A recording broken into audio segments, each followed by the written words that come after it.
peace, justice for the families, and let me start before I come to the theory. The 4chan post is a very known post.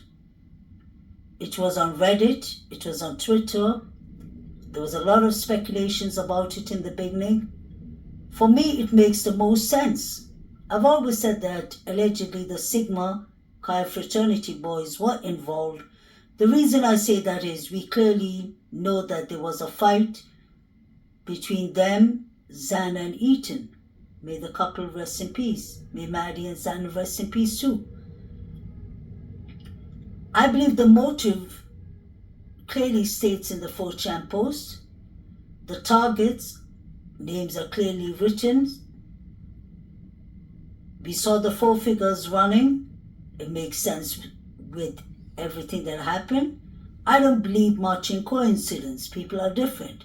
Coincidences do happen, but when something like this happens, everything needs to be scrutinized.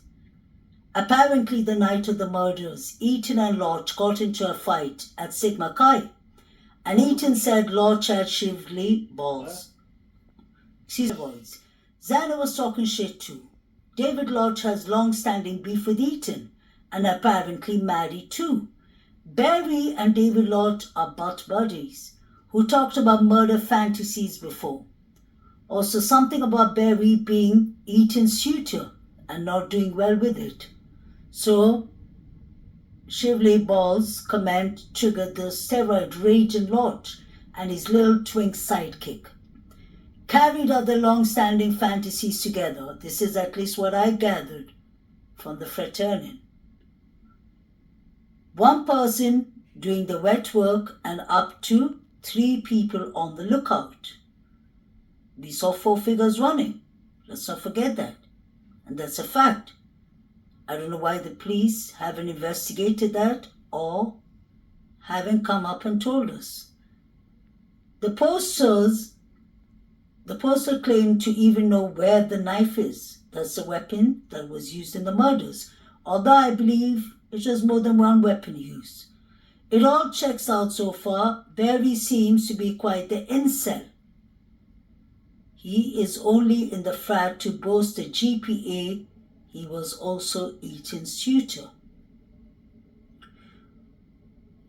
Allegedly, David Lodge was at the grub truck. He had on the yellow hoodie and the black jacket.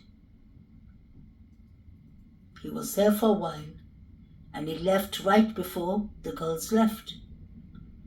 Everyone in the grub truck looked really dodgy for me. Not everyone, but mostly everyone.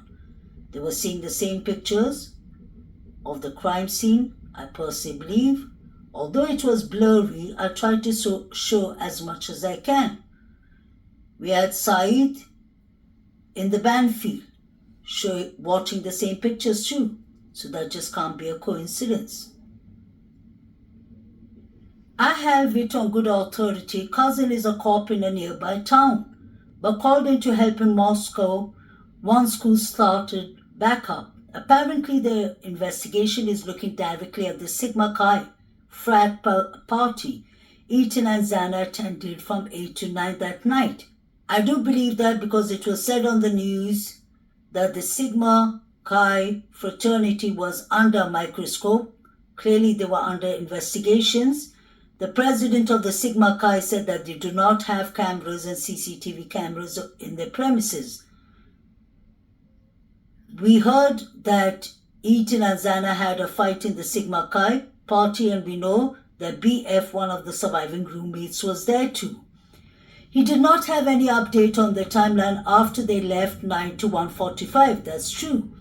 But did say it looks like the investigation is honing in on to 2 suspects from the party that night, and an update should publicly name them by the end of the week.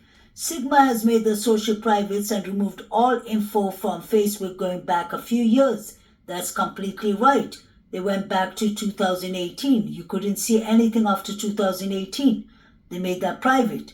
They believe Ethan and Xana were the main targets stemming from an argument that night. Downstairs, survivors could hear 2 mates rummaging through the room above them, figured it was an after party, locked the doors and went to bed. When they discovered them in the morning, about 30 minutes before the 911 call, they called their friends at the Sigma to come over, who in turn called the police. We're talking about the suspects who were called to the scene, so obviously the scene was tampered with, allegedly.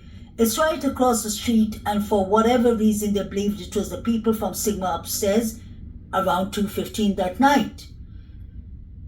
That could be very possible, but the part about 2:15, I believe, could have been 2:55, because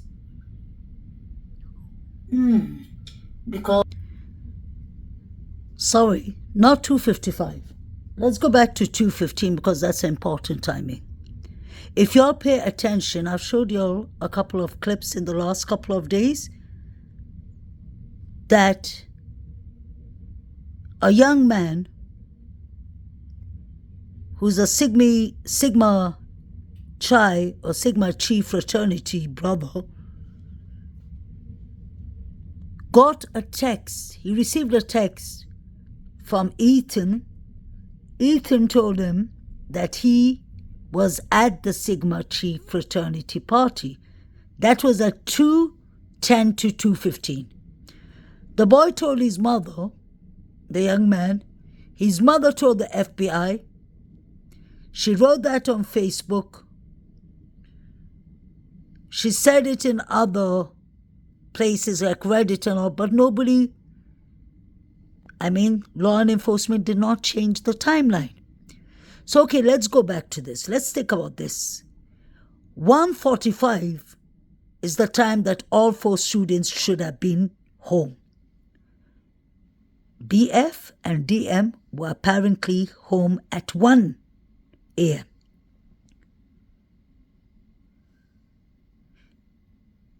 If DM heard people rummaging upstairs and she thought it was the Sigma Chi fraternity boys, why did she just lock her room and do not call for help? Because rummaging upstairs doesn't explain much. Rummaging is obviously somebody running around, throwing around things, chasing each other, whatever. But she would have definitely heard Maddie, Kaylee, Xana, and Ethan screaming, fighting for their lives. Did she just lock her door and go back to bed and pretend like nothing happened? What about BF? Was she even at home? Because it sounded like when they called 911, the police said both the surviving roommates, were present when the police came. So does that mean they both were at home, or did one sleep somewhere else and come back and find the scene they found? It doesn't add up with the surviving roommates. It's stories. I personally do not believe that somebody who unalived 4 people would pass by the only witness who looked you into your eyes and saw that you had bushy eyebrows, and he let her live. Why isn't DM put in a witness protection program? Quite interesting. The FBI was in the case. That's the Federal Bureau of Investigation. This is an important witness. BF and DM are important witnesses because Brian Koberger said that Bethany Funk can exonerate him. Do they know each other?